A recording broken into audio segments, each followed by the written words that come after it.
Estamos de volta, recebendo hoje a terapeuta ocupacional Lígia de Godoy Carvalho. Lígia, mais uma vez, muito obrigada pela gentileza da sua presença. A gente fala hoje sobre o autismo, como identificar, o que fazer, né, quando a família recebe o diagnóstico. Primeiro vem o susto, né, o desespero, e agora, né, como eu vou cuidar, como eu vou educar, como eu vou poder oferecer o melhor. Mas aí, com muito cuidado, com muito amor, né, as coisas vão acontecendo, vão fluindo. E é legal a gente falar sobre esse assunto porque gera muita curiosidade. E como eu comentei no bloco anterior, às vezes pela falta de conhecimento, ao invés de ajudar, a gente pode atrapalhar pela simples falta de conhecimento. Por isso que é importante a gente perguntar, saber o que é, o que não é, para de fato facilitar, né, esse crescimento, esse desenvolvimento das crianças autistas.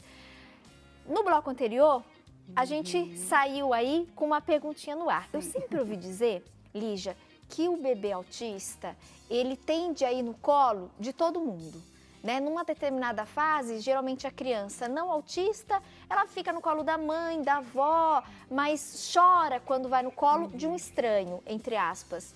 E eu ouvi dizer que o bebê autista vai no colo fácil, de qualquer um, se sente bem, passa pro colo de um, passa pro colo de outro. Isso de fato acontece? Ou é mito? Não, não é mito não, pode acontecer sim.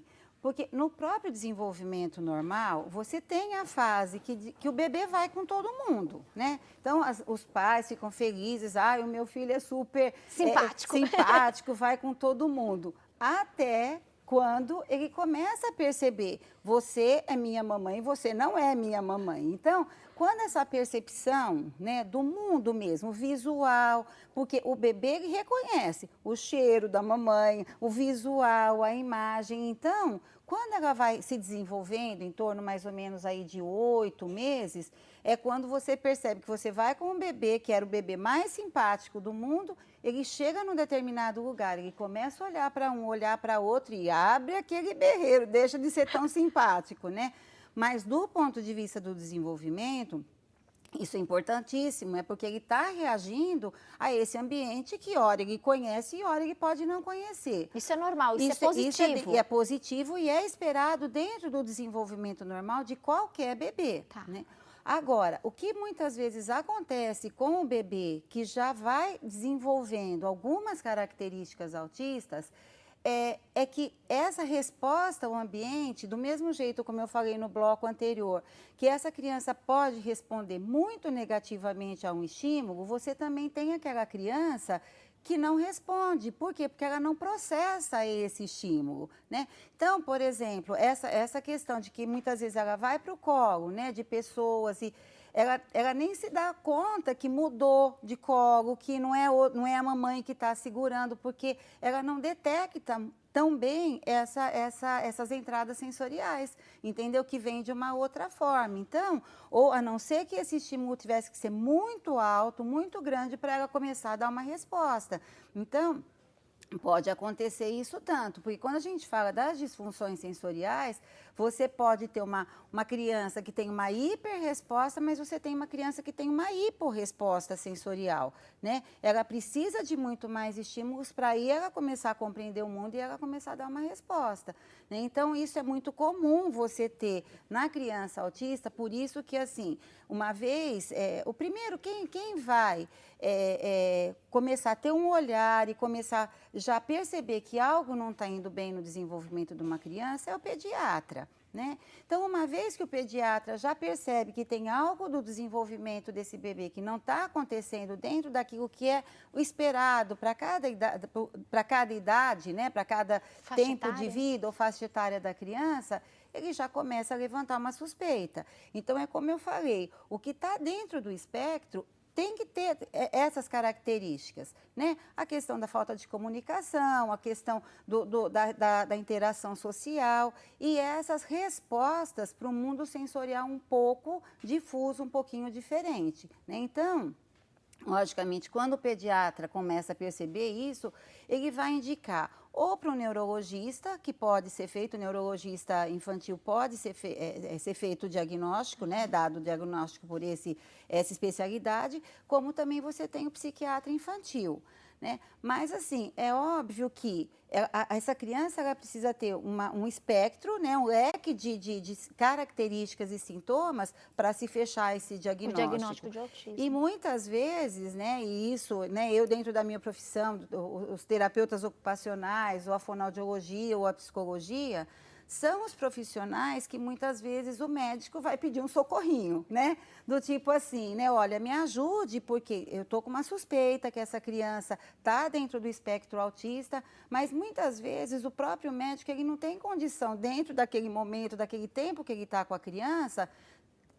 identificar e dar um diagnóstico com toda certeza que é uma criança que está dentro do espectro. Diagnóstico, né? Dado. Como é que funciona o tratamento, Lígia? É um tratamento por toda a vida? Um acompanhamento? É um acompanhamento e, na verdade, assim, você precisa ser feito um acompanhamento e por uma equipe especializada, né? Lógico que essa criança ela não vai se desenvolver só com a ajuda apenas de um profissional, né? Então, no meu caso, eu sou um desses profissionais que vou ajudar, não só no sentido do desenvolvimento mesmo da criança, como essa ajuda que a gente precisa dar para a família, né? Então, eu sinto, assim, que a família muitas vezes vem tão desesperada, né? Assim, precisando de tanta ajuda, primeiro para entender o que é esse tal de autismo, né? Que o médico falou que o meu filho tem. E essa pergunta mesmo, ele vai se desenvolver? Como é que ele vai ser como adulto? Né? Então, muitas vezes eu percebo, Tati, que eu preciso primeiro ajudar as famílias, né? Eu preciso acolher, vem cá dar um colo para a família. A mãe, explicar, desmistificar, isso, né? Quais são os principais mitos, assim, que às vezes os pais chegam e você, olha, não é bem assim. É uma preocupação assim, né? E quando ficar adulto, quem vai cuidar dele quando ficar adulto? Ele vai conseguir se desenvolver minimamente, ter ele vai conseguir estudar, ele vai conseguir trabalhar. Ter uma autonomia, né? Uma Eles autonomia para as conseguem, atividades Lígia? da vida diária. Então, aí, muitas crianças quando você faz uma intervenção precoce, eles conseguem adquirir muitas habilidades, né? E é uma criança que vai conseguir, sim, ir para a escola, ela vai conseguir, vamos dizer assim, ter uma convivência social um pouco melhor.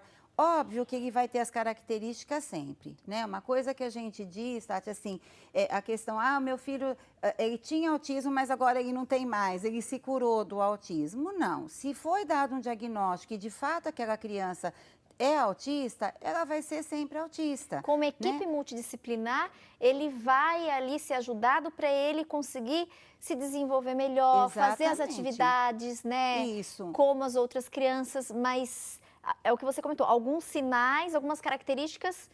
Elas vão permanecer.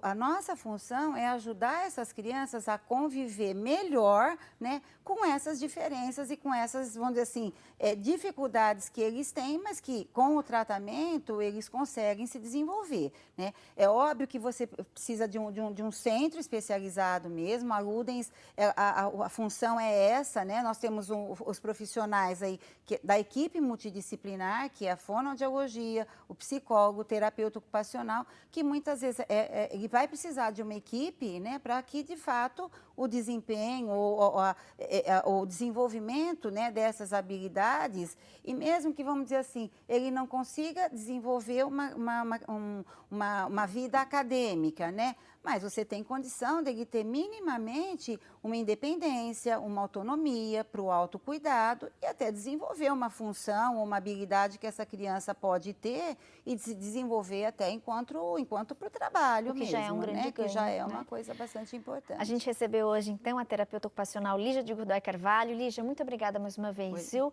Pela gentileza da presença e para a gente poder conversar mesmo, ter esse espaço, né, para conhecer mais sobre o autismo, né? Às vezes eu acho que falta informação e pela falta de informação, pela falta de conhecimento, muitas atitudes são feitas, né, de maneira não muito adequadas. Então, que a gente possa, né, ter orientado e ter informado mais o nosso público. Eu adorei ter a oportunidade de conhecer um pouquinho mais, com certeza. Obrigada, viu? Obrigada Bom restinho de semana para você. Obrigada, parabéns pelo trabalho que você desenvolve. Tá,